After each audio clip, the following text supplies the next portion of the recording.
Welcome, Helldivers. On today's episode of Thrash Tactics, we bring you the one, the only, the Autocannon. This emissary of Super Earth sends freedom units the size of soda bottles, filled with sweet, sweet justice to the enemies of freedom and democracy everywhere. And to put that into perspective for you, this is an autocannon round. Yeah.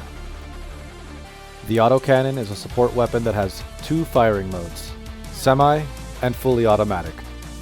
It'll shoot as fast as you can fire, but the accuracy really depends on whether you have steady aim and if you have the armor with the crouch accuracy perk on. To fully reload the autocannon, it takes two 5-round clips before you have a full mag.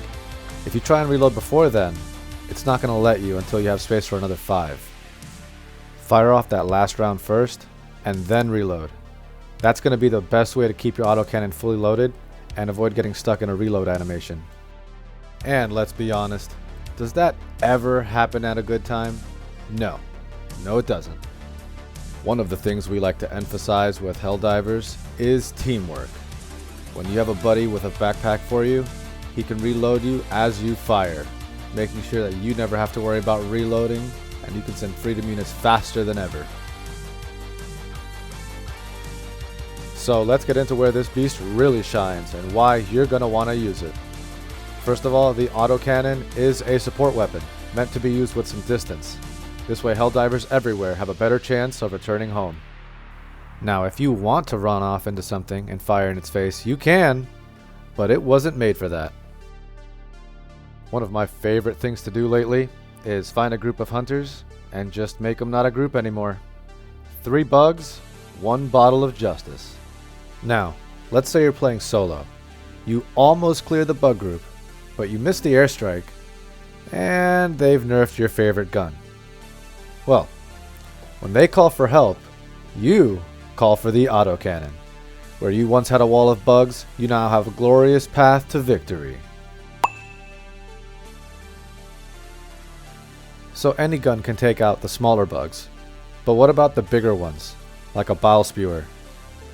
Well, all you really need is 2 shots to the face, and that's it.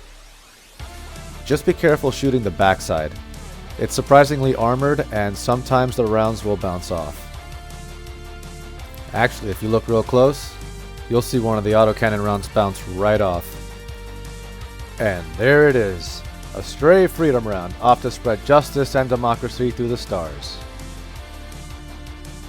Now, for what you've really come for, how to take out that damn charger. You really don't want to shoot it in the face and just hope for the best.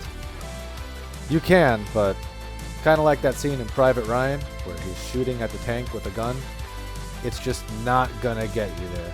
You really just want to aim for the chin if you're gonna shoot it in the face. The bounced explosion will start ripping off armor. With Thrash Tactics, we recommend that you let it run on by first, then turn around and unload on the back half, and then bring it back to the chin. You see, its head and its front arms are heavy armor, but everything else is medium. And that's exactly what this thing was made to take out. Or, you can get lucky like I did, and just have one take out the other. And you can catch this guy by supplies if you're really crafty.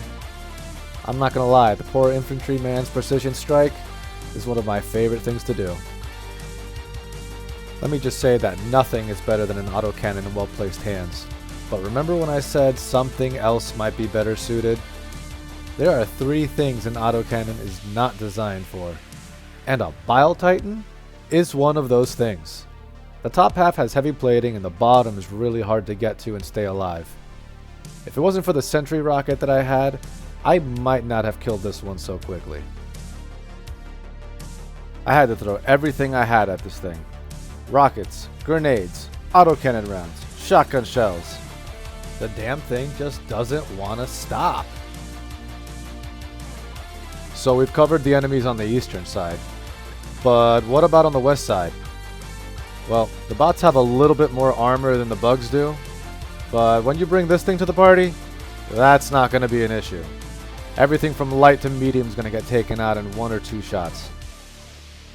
Watch as I rip apart a destroyer and a couple of walkers. The destroyers have some serious armor, but the walkers, you could probably take out in 1 hit, maybe 2 if they get lucky. The destroyers, on the other hand, reliably are going to take 2, maybe 3 hits, especially if it's one of those shield guys. But see what I mean? 1 and done. I swear it's like this thing was made for the bots. Now, here I got into a little bit more than I expected. 2 shots for the walker, 2 shots for the destroyer, and then comes this asshole, just taking up bullet after bullet. At the very least though, it stuns them. So if you're low on ammo, you can use that to your advantage to stun it for a little bit and get away. But that is not what's going on here. And mama didn't raise no half-ass kid. You whole ass everything, or you don't do it at all.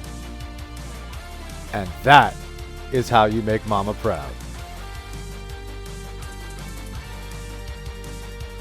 So what happens when you have an autocannon and a Hulk decides to come by and ruin your party? Can we just take a minute to appreciate how ridiculous this is? Well, you can shoot at it, but that's not going to be your best bet. What you really want to do is aim for the head. You get 2 rounds in the eyes and you'll make that fucker see justice. Now Thrash Tactics will tell you to go around the back and shoot it in the vents. Thrash Tactics is all about spreading democracy and looking good doing it. Let freedom ring. Now remember when I said that there were 3 things that the autocannon was not made to take out? A tank is one of those things. Don't worry, with Thrash Tactics, we've got a way around that. The first thing you have to do is get around it. The very front has a machine gun that will mow you down if you get too close to it, and the main cannon will one-shot you. So once you get to around to the back, you've got to line up against the vent, and then you can fire off about 3 or 4 rounds into it, and that'll take it out every single time. But you've got 2 variants, the regular turret and the AA turret, which turns way faster than normal.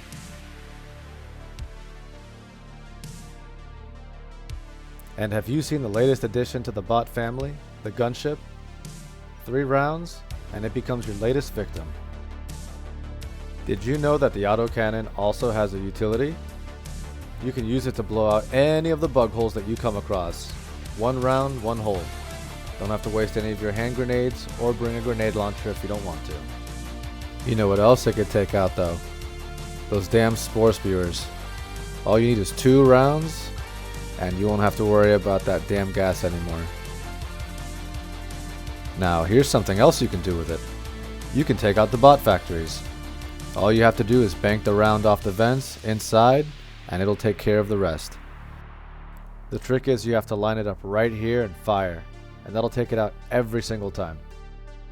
After that, all it takes is a little bit of practice and you'll be popping bot factories 1 spicy soda bottle at a time. Honestly, I can't even tell you how satisfying it is to just fire one off and see that thing blow up in smoke. You smell that? That's the sweet, sweet smell of justice. And that, Helldivers, is your masterclass on the AC-8 Autocannon. It's mean, it's nasty, it spreads democracy by the 10-pack. From bots and bugs to traitors and dissidents, the solution is always kaboom. Thank you for watching today's episode of Thrash Tactics, where I cover the do's and don'ts of your favorite support and primary weapons, gear, builds, stratagems, and more. If you like what you see, please don't forget to like and subscribe. It's the only way that I've ever found to please the algorithm gods. And don't forget, have fun out there.